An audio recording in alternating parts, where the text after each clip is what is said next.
Mandy goes off on Joe Budden for lying about why she left the Joe Budden network. On Twitter, she went into a series of tweets, and here's what she said.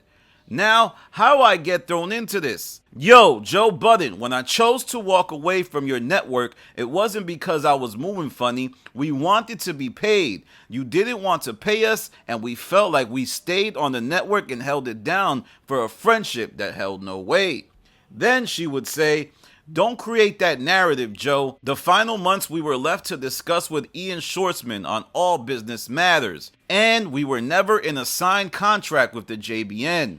We owed you perpetuity in our separation agreement in order to maintain some assets. See, the thing is, does not become the success or make the momentum it does without Joe Budden and his team.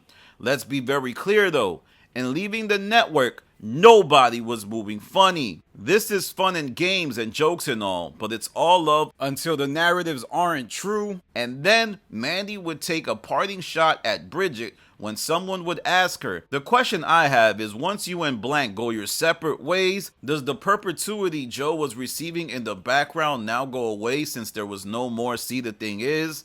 And Mandy would say, See the Thing Is, and the entire business entity no longer exists.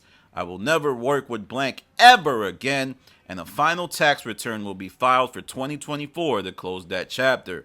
Now we have to zoom out and look at everything Mandy said in these series of tweets. Her first tweet highlighted how she chose to walk away from the network with Bridget, and she says that Joe never wanted to pay her. I feel like she's misguiding what the agreement was in order to pivot it and make Joe look like a thief here, because she knew, or she had to have known, that Joe's model was basically ownership oriented.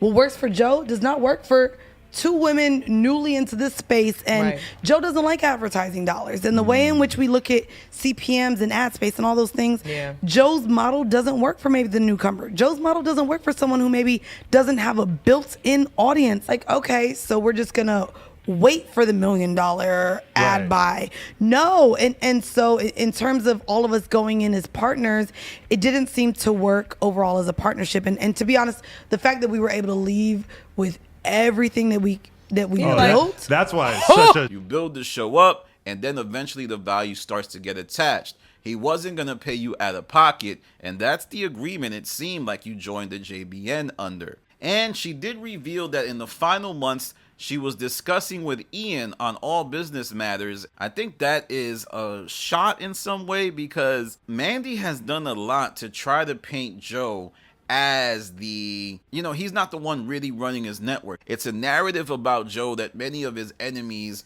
or people that don't really rock with him use. Ian's the one running everything. And she would say that she owed perpetuity in her separation agreement. But what was more interesting is Mandy indicating that she could not separate friendship from business, because she said that she stood on the network in order to help Joe out as he was navigating the Olivia Dope situation. For those of you that don't remember, Olivia Dope was on the network. There was a crazy moment on air which led to some type of settlement and had large, lasting ramifications for not just See the Thing Is, but Joe Budden as a businessman. And remember, this all started on episode 775, when Joe was talking about how he would continue to make money off Mandy, even though they weren't cool and she was moving funny. When Mandy left this network, I took whatever penny came for that. And no longer lasts? We ain't never gonna talk, but send that quarterly. Thanks.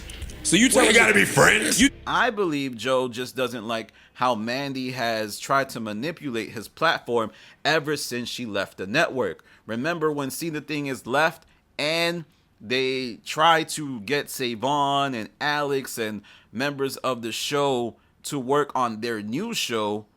It was just something that I think he would consider moving funny. Now, why does Mandy have so many hurt feelings? Well, like I said before, the Olivia Dope situation, I truly think Mandy feels like she held Joe Budden down. We ate a lot of that in post. That put you in such a tough spot. Oh my goodness. Huh? Well, I mean, Adam, it did. The part that was so infuriating too was kind of everybody seemed to want to hold us accountable for the actions of a man, which was kind of like. And I kind of pushed back on that because on the No Jumper interview with Adam, she says she stood for selfish reasons. Because it was solely from probably a selfish space. Mm-hmm. You'd already been building something for weeks and weeks and weeks. Weeks? Year and a half. Is Mandy doing revisionist history? And really what she's trying to do here is just come up with reasons to hate Joe because he had her in a podcast 360. I think Mandy feels like Joe signed her to a bad contract with the perpetuity line in which he allowed See the Thing Is to leave the Joe Budden network, but she would have to send Joe quarterly profits from the podcast. Now, Joe might have thrown fuel into the fire because he would often mention how See the Thing Is was in a deal that, you know, was lifetime with him. Like, he would joke on his pod, talk about, y'all better pay me my money.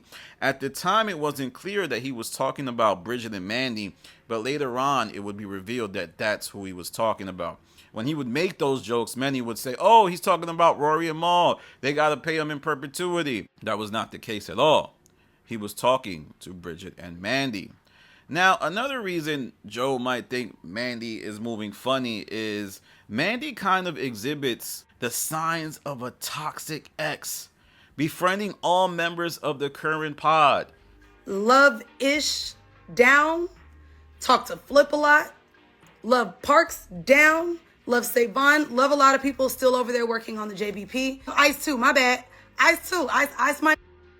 Ice already knows I be trying to get him into these little Marvel shows. Ish, Imani, Ice, and Melissa Ford, even though she's not her friend, she undermines her value as a podcaster. Always talking about how she's not good. Always talking about how she just likes to laugh, how marginalized she is. Very invested in commentating on the podcast. I always say she's kind of like Mandy from The Stop, and she's even made smart comments about how Charlamagne is the only person with a real network. Yet, when she was on See the Thing Is, she would often talk about how Joe was the one really running his network. Yet Mandy's just a cold office tactician. She's really smart. You could tell she used to be that lady in the office that just was playing everybody against each other. She really gives me that vibe. You know, the person who was like, oh, you see Joe over there in the counter, he be bugging, but like, and then when she talked to Joe, she'd be like, oh my God, what up, Joe? How you doing? Yeah. Like, that just seems like her type of bag. I'm sorry. But let me know what you think about Mandy's series of tweets. I swear, this thing is going to go on forever because Mandy is tied to the podcast. She's friends with Ish on a deep level. I mean, Ish is always going to bat for Mandy, damn near getting emotional when Joe disrespects or tries to crap on Mandy. You and Mandy and whatever you and Mandy went through don't even remotely pale in comparison to these potentially spending the rest of their life behind bars. You speak to Mandy. Let me land. No, I don't. I just saw you speak to Mandy 2 weeks ago, 3 weeks ago. Mandy is always talking about, you know, is always hanging out with her. I remember when I did my interview with him, he called her on FaceTime to be like, yo, this is Danny from The Stop, look at him. And that just to me showed a lot. I mean, I don't think Mandy knew what he was doing when he did that. That I was like, oh, they cool. They really cool. And Ice be out there partying with Mandy. It's just like she's created a really tough scenario for the Joe Budden podcast. And Joe has mentioned on several times, y'all be partying with my ops. Sure, it's jokes. But I mean, how many times is Joe going to say he doesn't rock with Mandy before we believe it? I mean, I don't think that's COE. I think they can be in the same room. They can be cordial, but he doesn't like how she moved. He felt like she laid the narrative about him that, you know, he's a bad businessman and all of this stuff. So only time will tell. But like I said before, leave it in the comments. What do you think about Mandy versus Joe Budden again? It's crazy.